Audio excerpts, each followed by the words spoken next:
Hello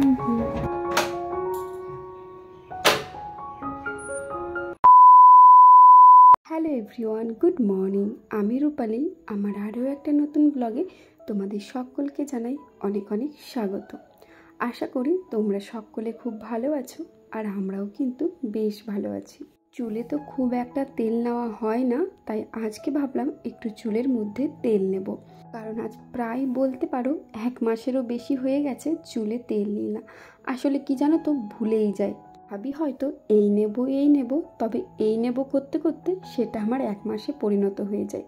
আজ প্রায় বলতে পারো 10 থেকে 15 দিনেরও বেশি ভেবেছিলাম যে আজকে মাথায় তেল নেব, তবে সেটার হয়ে ওঠেনি।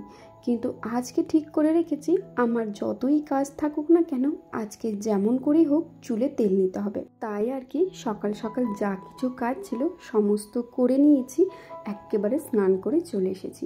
সোনামায়ের খাবারটাও রেডি করে দিয়েছি, তবে খাবারটা যেহেতু ঠান্ডা হতে দিয়েছি তাই ভাবলাম এর মাঝখানে আমি চুলে তেলটা নিয়ে নিই। তো যেমন ভাবনা ছিল তেমনই কাজ করেছি। কোনো রকমে ফাইনালি আজকে আমার চুলে তেল নেওয়া হলো। যাই হোক, এদিকে দেখো সোনামায়ের খাবারটা রেডি করে রেখেছি, এখন সেটাই সোনামাকে খাইয়ে দিচ্ছি। আজকে সোনামাকে সকালের খাবারে দিয়েছিলাম দুধ, কলা আর সাবু।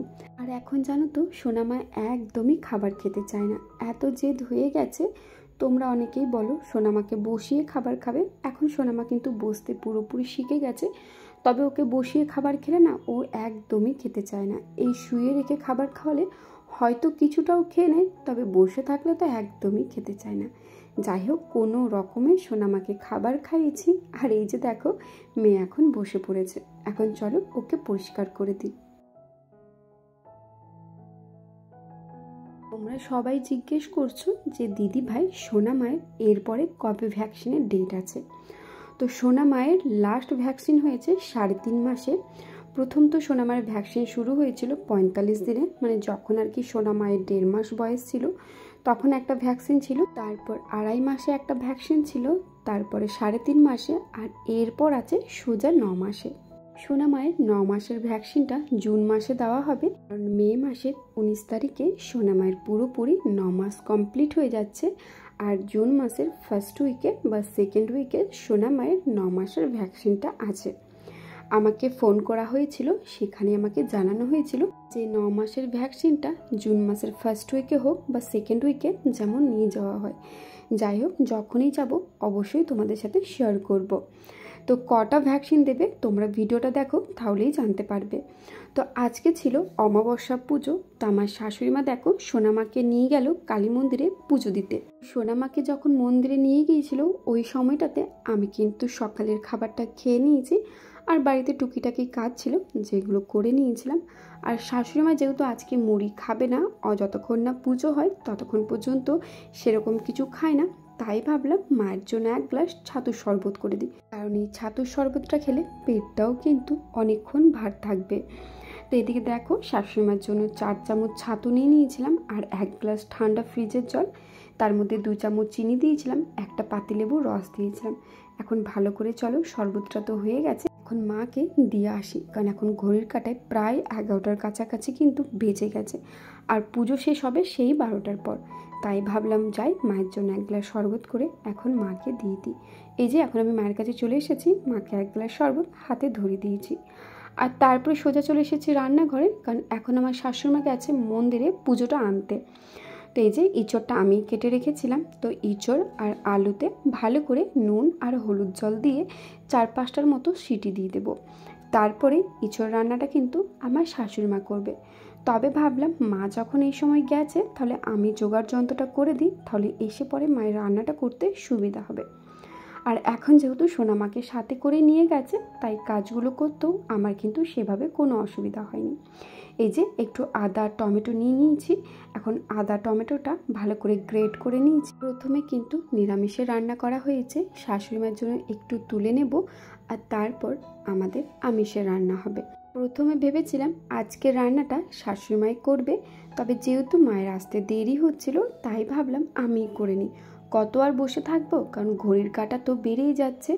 তাই আর কি অপেক্ষা না করে আমি রান্নাটা চাপিয়ে দিয়েছিলাম। আজকে রান্না বলতে সেরকম কিছু হবে না, পাট শাক ভাজা হবে, এঁচোড়ের সবজি হবে, আর প্রত্যেক দিনের মতো তো আমের চাটনি আর টক দই আছে। তাই এখন দেখো কড়াইয়ের মধ্যে 2 চামচের মতো তেল দিয়ে দিয়েছিলাম, আর একটা শুকনো লঙ্কা দিয়ে দিলাম ফোড়নের জন্য। এখন শুকনো লঙ্কাটা একটু ভাজা ভাজা হয়ে গেলে এর মধ্যে আমি পাট শাকগুলো দিয়ে দেব। আর এই পাট শাক খেতে আমার খুব একটা ভালো লাগে না, তবে যে আবার খারাপ লাগে সেটাও কিন্তু না। পাট শাক যখন প্রথম ওঠে তখন কিন্তু বেশ কদিন খাওয়া হয়, তারপর যখন দেখি অনেক দিন খাওয়া হয়ে গেছে, তারপর শেষের দিকে আমার আর এই পাট শাক ভাজাটা একদমই খেতে ইচ্ছে করে না। তাই দেখো পরিমাণটা একদমই অল্প দিয়েছিলাম, কারণ শুধুমাত্র শাশুড়ি মা আর শ্বশুরমশাইয়ের জন্য। তখন ভালো করে পাট শাকটা ভাজা হয়ে গেছে, ওর মধ্যে আমি একটু পরিমাণ মতো জল দিয়ে দিয়েছি, তারপরে ঢাকা দিয়ে দিয়েছি। তো এই সময় যেহেতু আমার আর কোনো কাজ ছিল না, তাই ভাবলাম সোনামায়ের খাবারটা রেডি করে রাখি। সোনামা মন্দির থেকে এলে সোনামাকে খাইয়ে দেওয়া হবে। তো এখন সোনামায়ের খাবারটা চলো তাড়াতাড়ি ম্যাশ করে নিই, কারণ মেয়ে কখন চলে আসবে বলা তো যায় না। তোমরা অনেকেই জিজ্ঞেস করছো যে 9 মাসে সোনামাকে কটা ভ্যাকসিন দেওয়া হবে। তো আমি যতটুকু জানি শিওর না, তবে যতটুকু জানি সেটাই শেয়ার করব। সোনামাকে যখন প্রথম ভ্যাকসিন দেওয়াতে গিয়েছিলাম, মানে 45 দিনের মাথায়, তখন সোনামাকে 3টে ইঞ্জেকশন দেওয়া হয়েছিল, 2টো পায়ে, একটা হাতে। তারপরে যখন 2.5 মাসে সোনামাকে নিয়ে ভ্যাকসিন দেওয়াতে গিয়েছিলাম, তখন কিন্তু একটাই ইঞ্জেকশন দেওয়া হয়েছিল। আর তারপরে যখন 3.5 মাসে গিয়েছিলাম, তখনও কিন্তু সেই 3টেই দিয়েছিল, 2টো পায়ে আর একটা হাতে। আর এরপর শুনেছি নাকি 4টে ইঞ্জেকশন আছে, 2টো পায়ে 2টো হাতে। তবে আমি কিন্তু 100% শিওর না, কারণ আমি যখন প্রথম সোনামাকে ভ্যাকসিন দেওয়াতে গিয়েছিলাম, তখন আমি কিন্তু শুধুমাত্র কানে শুনিয়েছিলাম যে 4টে ইঞ্জেকশন দেয় 9 মাসে, 2টো হাতে 2টো পায়ে। তবে যতক্ষণ না সোনামায়ের হয় ততক্ষণ পর্যন্ত আমি বলতে পারবো না। আর যেগুলো সোনামায়ের হয়ে গেছে সেগুলো আমি অবশ্যই তোমাদের সাথে শেয়ার করলাম। যাই হোক, যখনই সোনামাকে নিয়ে ভ্যাকসিন দেওয়াতে যাই না কেন, তোমাদের সাথে তো শেয়ার করবই। তো বন্ধুরা, এখন আমি ছাদে চলে এসেছি, যেহেতু সোনামার খাবার খাওয়া হলো, ওর স্নান করা হলো। তো স্নান করার পর যে কাপড়গুলো পরেছিল সেগুলো কেচে নিয়েছি। আর সোনামা ঘুম থেকে উঠেছে ওই 11:15টার দিকে, তো তখনই ওকে খাইয়ে দিয়েছি। কারণ ঘুম থেকে ওঠার পর যদি ওকে সাথে সাথে খাওয়ানো হয় তাহলে যদিও একটু খায়, কিন্তু একটু পরেও আর খেতে চায় না, খুব জেদ করে। তো জোর করে খাওয়াতে হয়, আর চায় না যে জোর করে ওকে খাওয়াতে, কারণ কান্নাকাটি করে যদি খাওয়ানো হয় তাহলে বমি করে দেয়। তো যার কারণে কী করি, যখনই ঘুম থেকে ওঠে তখনই খাইয়ে দিই। চলো কাপড়গুলো এখন মেলে দিই। তো এখন ঘুরতে বাজে 12:20, তখন আমি ছাদে এসে জামা প্যান্টগুলো মেলে দেবো। আর এই যে কিছু জামা প্যান্ট আছে, আমার নাইটি আছে, সোনামার এই যে প্যান্ট আছে, কাঁথা আছে, এগুলো তুলে নিয়ে একেবারে চলে যাব। আর আজকের ওয়েদারটা দেখো, সে মেঘলা মেঘলা ওয়েদার, তো যার জন্য খুবই ভালো লাগছে। আর নিচে শাশুড়িমা রান্না করছে, চলো এখন নিচে যাওয়া যাক। তো এখন ছাদে চলে এসেছি, ভাবলাম যাই সোনামের কাপড় চোপড়গুলো মেলে দিয়ে আসি। ভেজা কাপড়গুলো এখন মেলে দিলাম, আর যেগুলো শুকিয়ে গেছে সেগুলো এখন নিয়ে চলে যাব। একজন বোনু কমেন্ট করেছে, আপামনি আমি তোমার ভিডিওর অপেক্ষায় থাকি। তো তাসমিনা বোনু, তোমাকে অসংখ্য ধন্যবাদ এত সুন্দর একটা মিষ্টি কমেন্ট করার জন্য। আর তুমি যে আমার ভিডিওর অপেক্ষায় থাকো, এই কথাটা শুনে সত্যি আমি মন থেকে খুবই খুশি হয়েছি। আমাকে চেনো না জানো না, তা সত্ত্বেও যে আমার ভিডিওর অপেক্ষায় থাকো, এটা শুনেই ভীষণ ভালো লাগলো।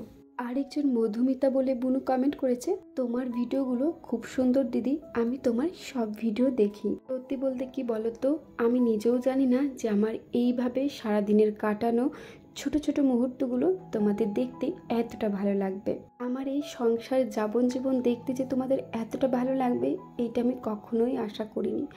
আমি হয়তো ভাবি তোমাদের প্রত্যেক দিন একঘেয়েমি জিনিস দেখতে বিরক্ত লাগবে। তবে হ্যাঁ, কিছু কিছু মানুষের হয়তো বিরক্ত লাগে, তবে যারা আমাকে ভালোবাসে আশা করি তাদের ভালো লাগে। কি বলো তো, সারাদিন কী বা ভিডিও করব। তোমরা তো জানোই তোমাদের দাদা ভাই মানে আমার হাজব্যান্ড ভিডিও করা একদমই পছন্দ করে না, যে ওকে নিয়ে কিছু ভিডিও বানাবো।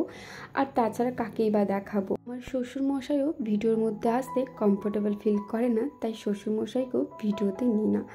আছি বলতে আমি আর আমার শাশুড়িমা তো সেভাবে কিছু বোঝে না যে ভিডিওর মধ্যে কিছু করবে, আর একমাত্র আমি। তাই আমি সারাদিন কেমনভাবে আছি, সারাদিনটা কেমন করে পার করছি আমার ছোট্ট সোনামাকে নিয়ে, সেগুলোই তোমাদের সাথে শেয়ার করি। যাই হোক, যদি ভিডিওগুলো ভালো লেগে থাকে অবশ্যই আমার পাশে থেকো। তোমাদের সাথে কথা বলতে বলতে দেখো দুপুর থেকে বিকেল ঘনিয়ে এলো।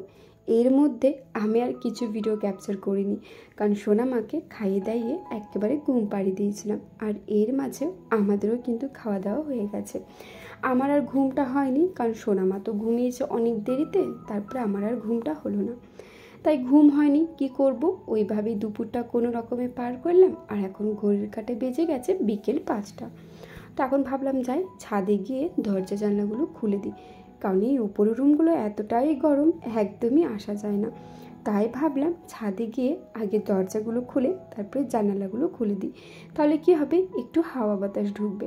আর আজকের ওয়েদারটাও কিন্তু ভীষণ সুন্দর, একেবারে ঠান্ডা ঠান্ডা ওয়েদার। তাই এসে দেখো সমস্ত ঘরের দরজা জানলাগুলো খুলে দিলাম। যদিও আমরা ওপরের ঘরে কেউ থাকি না, তবে কখনো কেমনও তো আসা হয়। ওই এসে পরে যখন গুমোট ভাবটা লাগে বা গরম ভাবটা যখন লাগে, তখন খুব বিরক্ত লাগে।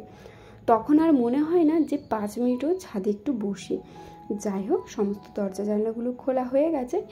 এখন চলে এসেছি সোজা ডাইনিংয়ে জানালাটা খুলেই আমি সোজা নিচে চলে যাব। তারপরে হাত পা ধুয়ে এসে একেবারে সন্ধে প্রদীপটাও দিয়ে দেব, তাহলে আমার আজকের মতো কাজ বাজ সব শেষ। যাই হোক, আজকের ভিডিওটা কেমন লাগলো, যদি ভালো লেগে থাকে অবশ্যই একটা কমেন্টের মাধ্যমে জানাবে। তাহলে চলো আজকের ভিডিওটা এত দূরে রাখলাম, আবার খুব তাড়াতাড়ি তোমাদের সাথে দেখা হচ্ছে। ততক্ষণ সবাই খুব ভালো থেকো, সুস্থ থেকো, সাবধানে থেকো।